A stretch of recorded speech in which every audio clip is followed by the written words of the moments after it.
ہر خبر سے رہیں باخبر۔ دیکھتے رہیے MSC نیوز۔ نبی کریم صلی اللہ علیہ وسلم نے ارشاد فرمایا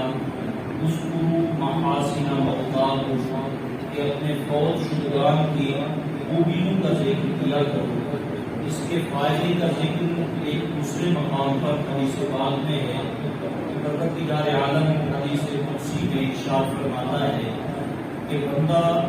بشر ہونے کے ناطے یقیناً خطائیں بھی کرتا ہے اور نیکیاں بھی کرتا ہے، لیکن جب وہ اس دنیا سے پردہ کر کے جاتا ہے اور میرے بندے اس کی خوبیوں کا، اس کی اچھائیوں کا تذکرہ کرتے ہیں تو میں رب ہونے کے اعتبار سے اس کے ہر عمل اور ہر کردار کو جانتا ہوں، تو بندوں کی گواہی کو سن کر اس کی خطاؤں پر پردہ ڈال کے بندوں کی گواہی قبول کر کے اس کی بخشش فرما دیتا ہوں۔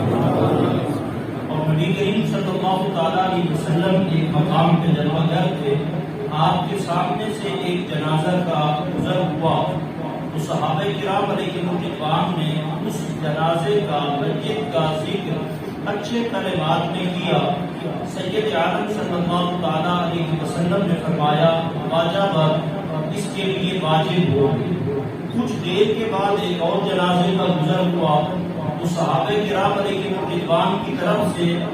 ان کا ذکر کلمات خیر سے نہ کیا گیا تو سید عالم صلی اللہ تعالیٰ علیہ وسلم نے فرمایا واجب۔ صحابہ کرام علیہ رضوان نے عرض کیا حضور دو جنازے گزرے جن کا ذکر مختلف انداز میں کیا گیا،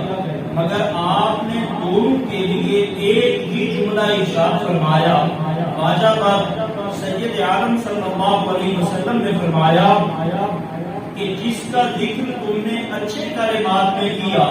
اللہ کریم نے تمہاری گواہی کی وجہ سے اس کے لیے جنت کو واجب کر دیا، اور جس کا ذکر تم نے اچھے کلمات میں نہیں کیا اس کے لیے جہنم کو واجب کر دیا۔ حضرت ابو الاسود رضی اللہ تعالی عنہ فرماتے ہیں کہ میں مدینہ طیبہ میں حاضر ہوا، مراد رسول جناب سیدنا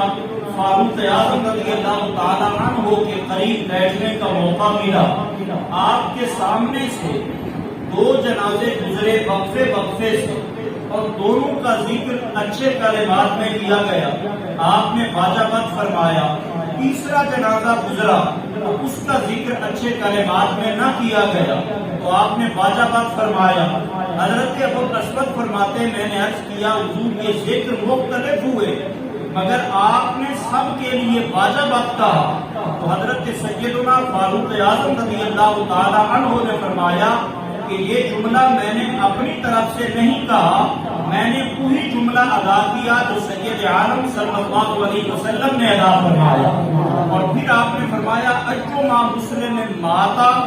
وشاہد لہ اربعۃ بخیر، فرمایا جو مسلمان فوت ہو جائے اور زندہ مسلمانوں میں چار بندے اس کی بھلائی کی گواہی دے دیں تو اللہ کریم اپنی رحمت کے صدقے اس کی بخشش فرما دیتا ہے۔ تو اسی مجلس میں بیٹھے ایک شخص نے پوچھا حضور اگر تین بندے گواہی دیں کسی کی بھلائی کی تو آپ نے فرمایا بثلاثۃ۔ پھر ایک سائل نے پوچھا حضور جس کی بھلائی کی دو بندے گواہی دیں، آپ نے فرمایا اس کی بخشش کے لیے ان دو کی گواہی ہی کافی ہے۔ تو حضرت ابو الاسود فرماتے ہیں ہم نے ایک کے بارے میں پوچھا ہی نہیں، یعنی جس کے بارے میں دو بندے نیک ہونے کی گواہی دے دیں اللہ کریم یقیناً اس کی بخشش فرما دیتا ہے۔ بلکہ ایک روایت کے مطابق کہ قیامت کے دن ایک بندے کے بارے میں جہنم میں جانے کا فیصلہ ہو چکا ہوگا، لیکن اس کی پلک کا بال رب کی بارگاہ میں عرض کرے گا مالک اجازت ہو تو میں بھی اس بندے کے بارے میں گواہی دوں۔ اللہ کریم کی بارگاہ سے اس کو اجازت ملے گی تو وہ پلک کا بال رب کی بارگاہ میں عرض کرے گا مالک یہ تیرا بندہ گناہگار مجرم خطا کار ضرور ہے مگر اتنی گواہی میں دیتا ہوں کہ تیرے خوف کی وجہ سے روتا تھا اور آنکھوں سے جو پانی نکلتا تھا اس سے میں تر رہتا تھا، میں بار ہو کے گواہی دیتا ہوں۔ اللہ کریم اپنے بندوں پر اتنا رحمان و رحیم ہے کہ پلک کے ایک بال کی گواہی کی وجہ سے اللہ کریم اس بندے کو جس کے لیے جہنم میں جانے کا فیصلہ ہو چکا ہوگا، ایک بال کی گواہی پر اللہ کریم اس کے لیے فیصلہ بدل کے اسے جنت میں داخل فرما دے گا۔ حضرت سیدنا مالک بن حویرہ رضی اللہ تعالی عنہ، آپ کا طریقہ تھا کہ جب آپ کسی جنازے میں شامل ہوتے اور لوگ وہاں تعداد کے اعتبار سے کم ہوتے تو آپ ان کو تقسیم کرتے اور کم از کم 3 صفحے بنوا لیتے تھے اور فرمایا کرتے کہ جس مسجد پر 3 صفحے نماز جنازہ پڑھ لے اللہ کریم اس کی بخشش فرما دیتا ہے۔ اور ایک حدیث پاک میں ہے کہ جس بندے پر 40 آدمی نماز جنازہ پڑھے اور ان میں کوئی مشرک نہ ہو، اللہ کے ساتھ کسی کو شریک نہ ٹھہراتا ہو، اور وہ فوت ہونے والے کے لیے شفاعت کر دے تو اس 40 بندے کی شفاعت اللہ کریم قبول فرما کے مرحوم کی بخشش فرما دیتا ہے۔ اور ایک روایت میں ہے کہ جس بندے پر 100 آدمی نماز جنازہ پڑھ لیں اللہ کریم اس 100 بندے کے جنازہ پڑھنے کی برکت سے مرحوم کی بخشش فرما دیتا ہے۔ احادیث مبارکہ کی ان بشارتوں کے مطابق جن احباب نے جنازہ میں شرکت کی، اللہ کریم اپنی رحمت کے وسعت کے تقاضوں کے مطابق یقیناً ان میں بہت سارے رب کے مقبول بندے بھی ہوں گے، ان کی آمین اور ان کی دعاؤں کا صدقہ مرحوم کی یقیناً مغفرت فرمائے گا۔ قرآن مجید فرقان حمید کی جس آیات کو تلاوت کیا، اللہ کریم نے فرمایا وَأَن لَيْسَ لِلْإِنسَانِ إِلَّا مَا سَعَىٰ،